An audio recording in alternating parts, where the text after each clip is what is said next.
25-26 ఈ బడ్జెట్ గురించి ప్రశ్నలు ఏ విధంగా వస్తాయంటే, సాధారణంగా బడ్జెట్ అనేది పార్లమెంట్ లేదా శాసనసభలు ఆమోదిస్తూ ఉంటాయి. పార్లమెంట్ అనేది సాధారణంగా సమావేశాలు ఏర్పాటు చేస్తూ ఉంటుంది. మొట్టమొదట పార్లమెంట్ దగ్గర నుంచే కొన్ని ప్రశ్నలు, బడ్జెట్కి సంబంధించి అనుబంధమైన ప్రశ్నలు ఒకసారి చెప్తాను. పార్లమెంటు సమావేశాల్ని ఎవరి అనుమతి మేరకు ఈ బడ్జెట్ సమావేశాలను ఏర్పాటు చేయాలి అనే ప్రశ్న వచ్చే అవకాశం ఉంటుంది.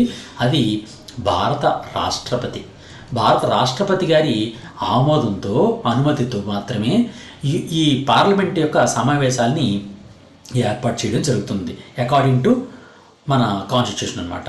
అయితే ఒక సమావేశానికి, పార్లమెంట్ యొక్క సమావేశాల్లో ఒక సమావేశానికి మరో సమావేశానికి మధ్య ఉన్నటువంటి కాల వ్యవధి, ఎంత కాల వ్యవధి మధ్యలో మాత్రమే ఈ సమావేశాలు, అంటే అత్యధికంగా ఉండాల్సినటువంటి కాల వ్యవధి